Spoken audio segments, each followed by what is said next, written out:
This is the Practical Homeopathy Podcast, episode number 70 with Joette Calabrese. This is Joette Calabrese, and I'd like to welcome you to the Practical Homeopathy Podcast. Women and men worldwide are taking back control of their family's health and learning how to heal their bodies naturally, safely, and effectively. So, if you're hungry to learn more, you've come to the right place. Stay tuned as we give you the tools and the inspiration you need as I share my decades of experience and knowledge using this powerful medicine we call homeopathy.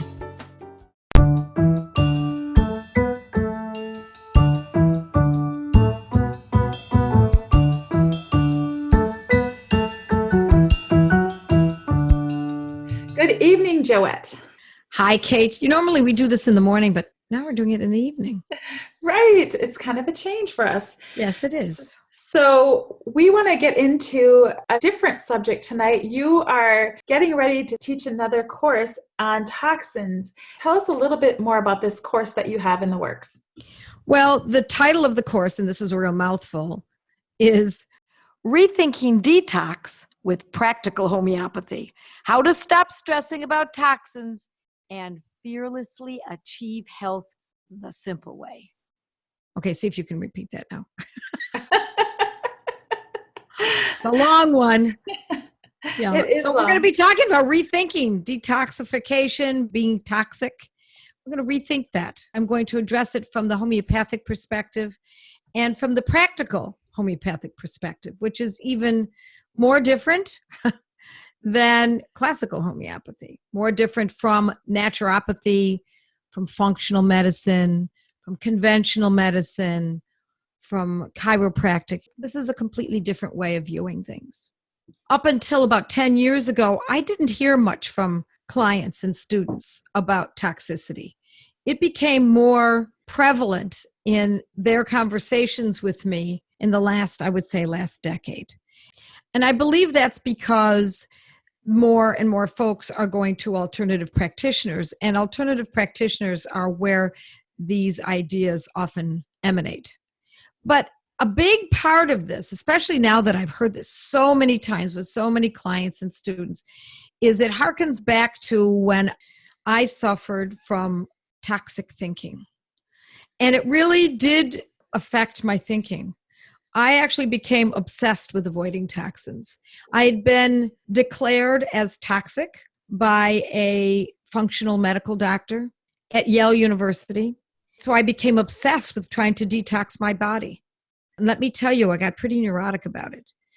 And this was in the 80s. And so I had plenty of time to mull this over and think it through. But what gave me my comfort and my cadence was homeopathy. It actually offered me my way out of that paranoia. And I lived with it for a long time. Because I had been not well for many years, and I had a little break in my 20s and maybe till about 32.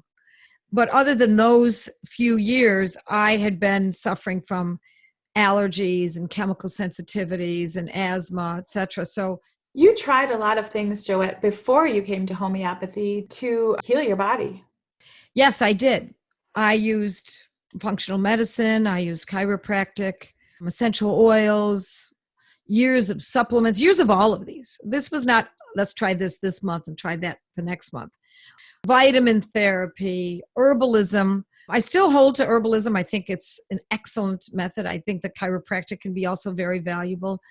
And I don't discount the other methods as well, but homeopathy and botanicals and chiropractic is pretty much where I landed. And I landed more steadily on the firm ground, as far as I'm concerned, of homeopathy. Joette, did you see a naturopath in this journey while you were trying to figure out how to heal your body? Yes, I did see a naturopath. I saw a couple of naturopaths. I know the naturopaths and functional medicine doctors are really popular right now. So talk a little bit about that for a moment, how we can figure out what path to take for healing. Well, one of the problems with a naturopathy functional MD is that it's completely different than homeopathy. And that might not be a problem for those who are seeking naturopathy. But it is pretty much the opposite in many ways to homeopathy. And most people figure, well, more knowledge is better. Well, too much knowledge can be very confusing. Well, why don't I just get all these tests and find out? Well, because there is a different way of interpreting these tests. So we have to be careful not to straddle too many worlds. We almost have to make a decision. I'm either a Republican or I'm a Democrat. I'm a Christian or I'm an atheist. I mean, really, I hate to be so sweeping in my examples, but in a way, we kind of have to make a decision where we want to land. And one of the reasons I decided that I wanted to land squarely in the world of homeopathy is because it wasn't scary. Homeopathy didn't talk about toxins. It didn't declare that my liver was limping along. It didn't declare that I had high lead levels and that I needed to use enemas daily, coffee enemas, and take baggies full of supplements and vitamins and herbs and enzymes and what were some of the others? I'm trying to think of all the stuff that I've done. Saunas. I mean, and not that those aren't, I mean, there's some value in some of these. There's no doubt about it. But it became my avocation. It became my lifestyle because I wanted to get well so badly. And I often ask folks, I just met someone the other day and she was telling me that she has this health problem. And I asked her if she's taking medications for it. And she said, yes. I said, for how long? Oh, about 10 years. I said, but you still have the health problem. Yes. So the drugs have not helped.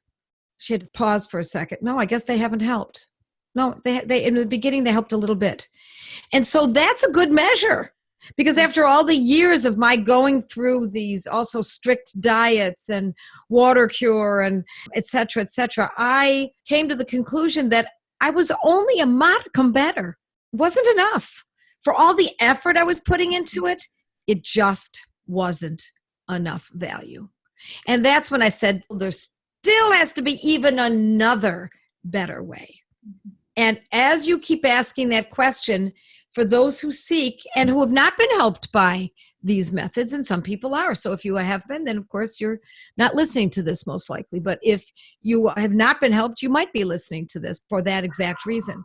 But homeopathy offered me a psychological, physical, financial, and intellectual cadence. I totally agree with what you're saying, Joette. That is also why I came to homeopathy, is not only does it work, and it works quickly and well, but also it takes you from the paradigm of fear-based to fearless. Yes, yes, yes, yes. Not only do you become more fearless because you know that you can handle this or that because you've seen it happen so many times, but the paradigm is a very positive one. Mm-hmm. I no longer look at the world as toxic. It doesn't look like a toxic world to me any longer. The world I live in now looks like a beautiful world, a nourishing world, a safe world, a healing world. So it's kind of funny that you're doing a course that talks about toxins, and then we're talking about how we're not afraid of the toxins anymore. That is a big part of the course. And then I give my examples of how we can use this homeopathic protocol or that homeopathic protocol for conditions that may indeed arise out of toxic exposures. Okay, good. Let's talk about some of the questions that were sent in when you asked people to give you some things that they would be looking for in a course about toxins. Let's just go through some of those right now and give us a little more information about the course in relation to these questions. So here are just a few examples of some of the questions you received. One person wrote in and said, I'm a poor detoxer. I'm not sure what they meant exactly by that, but they said, all my life I've had an unhappy liver. I've had MTHFR and COMT mutations, genetic propensities for, what would that be, genetic propensities? Well, it would be for not being able to release toxins readily. So they get sick, they have chemical sensitivities, etc. Okay. I hear that acronym come up a lot, the MTHFR gene. And what might you have to offer to someone who talks about that?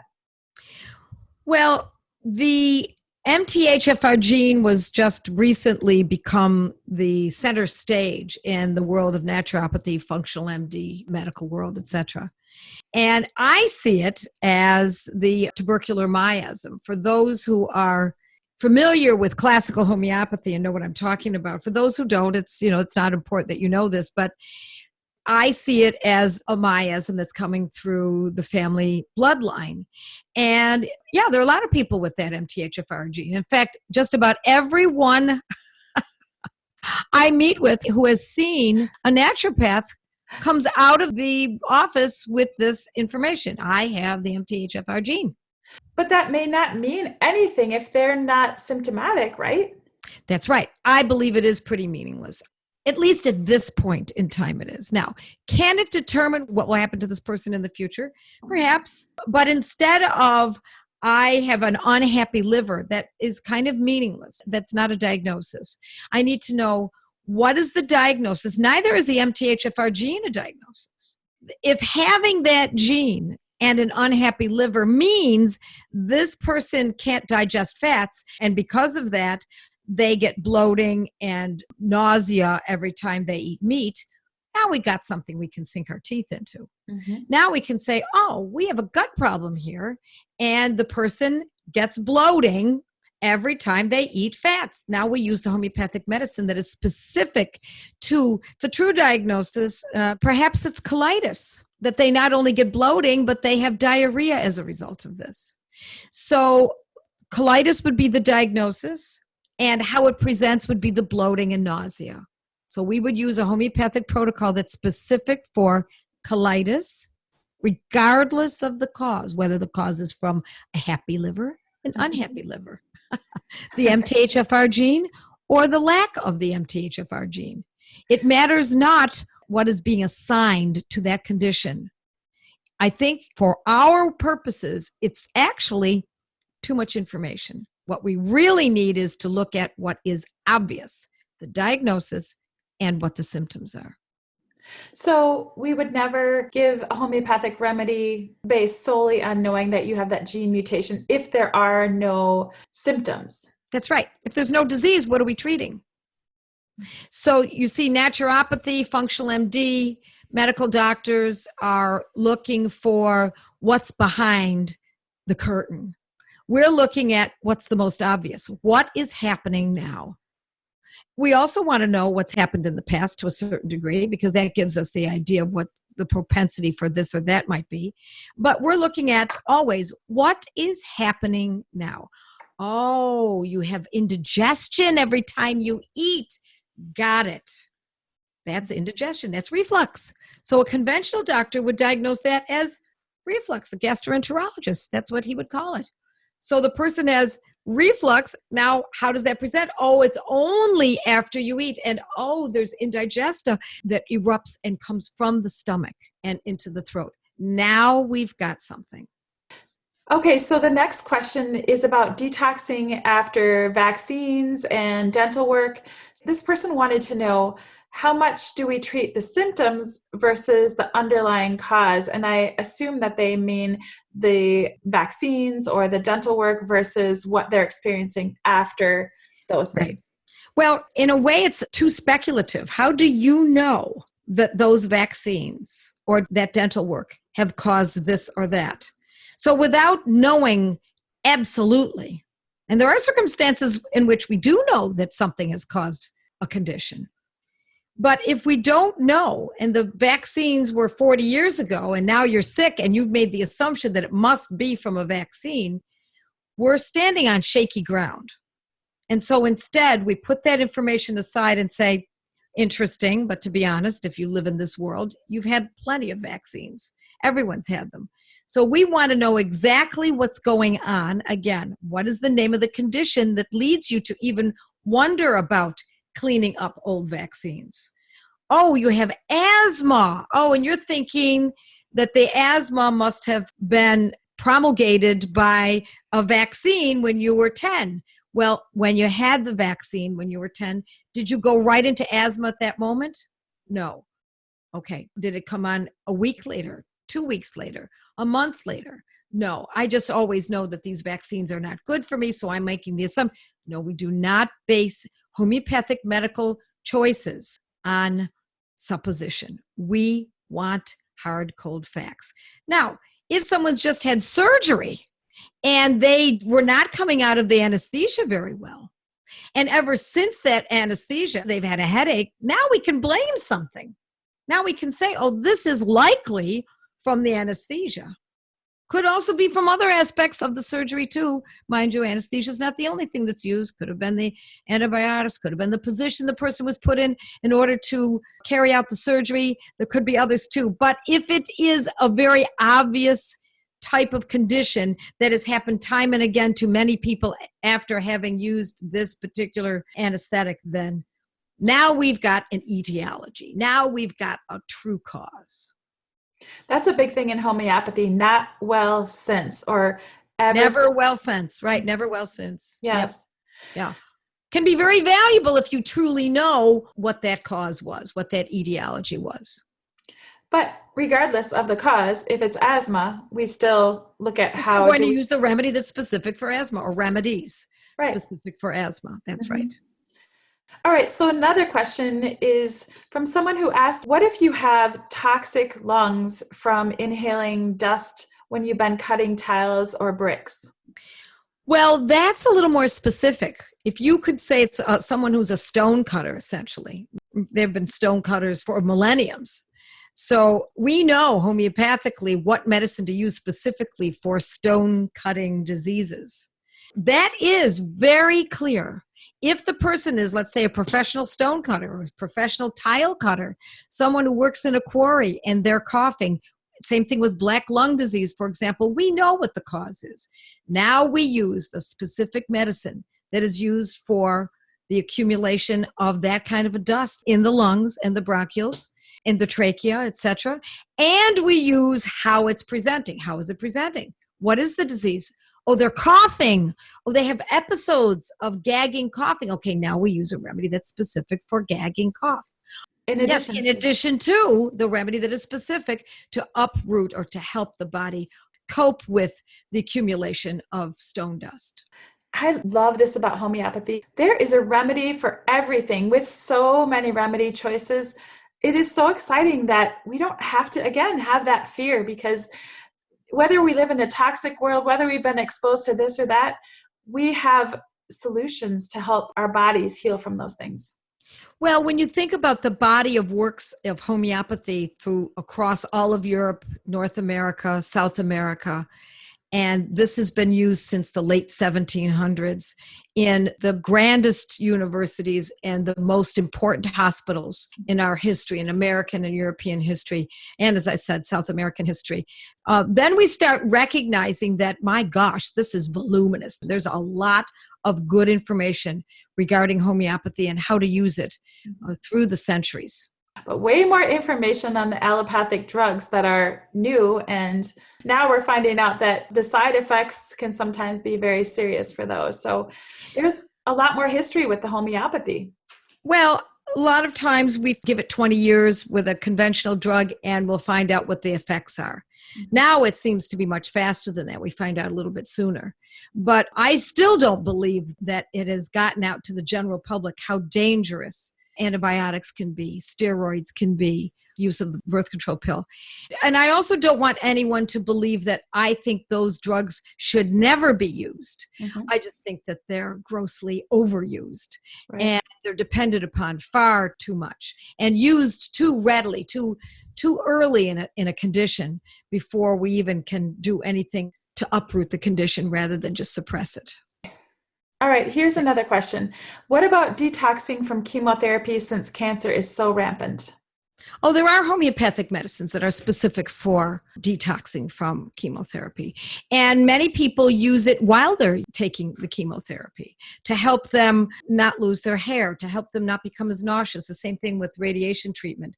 We can use homeopathic medicines that will allow them to continue with the method that they've chosen that's allopathic and yet still use homeopathy in conjunction. So is this something that you're going to cover in the course, Joette? I believe we will be covering that in the course, yes. Okay, so someone else writes, if I get worse when I'm taking homeopathic medicines, am I perhaps releasing toxins? No, I don't think that that's necessarily so, or it could be. I don't know how we would know that. Can it be tested? Can the perspiration or the stool or the urine be tested? Perhaps, but I don't know that we need to go that far. I think what happens with folks when they're asking this kind of a question is because they're so afraid of being toxic that all they want to know is that, yes, they're getting the toxins out. I'll do whatever it takes. And if it means suffering even more so by using the wrong homeopathic medicine, perhaps, or seeing my body react in such a negative way that perhaps this means something good and it gives me some hope. But the real hope is much bigger than that. The real hope is that I don't know that toxins are as big of a concern as we have been led to believe. Okay. So here's another question. After my husband works out, he says he sometimes smells nicotine or some other detoxing smell, whatever that might be. Yeah, I don't know if that means it's detoxing. I mean, if he smoked cigarettes for a long period of time or chewed tobacco, then I suppose that you might call it that. But again, it's speculating. What it is that he has a strange odor when he works out. That is a rubric. That is what we use to determine whether or not we choose this remedy or that. However, I don't see that as an illness. It's not a pathology. It's an interesting quirk. It's an interesting aside that can help us choose the homeopathic medicine in the end. But, for example, sulfur has that. They smell things that are not there. They're smelling perfume when it's not there. They smell smoke when it's not there. So it helps lead us perhaps to the medicine, but it still doesn't tell us that necessarily that we're detoxing. It's just one of those symptoms. So we take it out of the realm of everything is toxic and put it in the realm of, oh, that's interesting. We could use that in our determination of which homeopathic medicine to choose, perhaps. Okay. So someone else writes, if every little toxic exposure brings my health to a crisis, can your body become resilient through homeopathy, or do you just apply the homeopathic medicines after each exposure? Oh, that's such a great question because it's what I used to suffer. No, we use a double-prong method. One is we use one medicine specifically for those people who are sensitive to chemicals. And every sniff of perfume, that's the way I used to be. If I smelled perfume, it would make me sick. I would get asthma. If I ate the wrong foods, it would cause terrible fatigue, et cetera, et cetera. So I felt very vulnerable.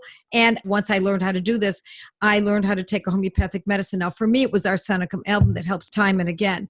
But there are many other homeopathic medicines depending on what kind of exposure. But meanwhile, the baseline is we're using a homeopathic medicine that is specific to the fact that this person is overly sensitive, that they get sick from every exposure. So we're using that as the baseline. And then we use those other medicines specific to how it's presenting as needed as an SOS. Okay, so you're going to be talking more specifically. Oh my gosh, we're going to go through that exactly. That is a good mainstay of what I'm going to be teaching. And I can't wait to do it because it so harkens back to my previous life. Mm-hmm. So you will be speaking from your experience and from your education. Yes, yes. Mm-hmm. Will you be covering the different medicines that you will use if you suffer from a reaction to, say, chemicals versus cigarette smoke versus perfumes versus pesticides, yes, okay. Versus bad food at a restaurant versus drugs that you've just taken? Absolutely. We will be covering that, yes. Okay. And so what about the different supplemental approaches to detoxification, say enemas, juice detox, castor oil packing, those kinds of things? Will you be talking a little bit about the stance that you take about those supplemental detoxification modalities? Yes, we will be talking about that because there's a lot of information out there that tells us that much of that is not what we had hoped it would be. Sometimes it's a matter of the method that's used. Sometimes it's a matter of the testing that is interpreted. So we will be touching on that pretty heavily in this course. So this is an example of some of the questions and information that will be covered in this course on toxins. So if you want more information on this course, check out the information below. You just listened to a podcast from practicalhomeopathy.com, where nationally certified homeopath, public speaker, and author Joette Calabrese shares her passion for helping families stay strong through homeopathy. Joette's podcasts are available on iTunes, Google Play, Blueberry, Stitcher, and TuneIn Radio. Thank you for listening to this podcast with Joette Calabrese. To learn more and find out if homeopathy is a good fit in your health strategy, visit practicalhomeopathy.com.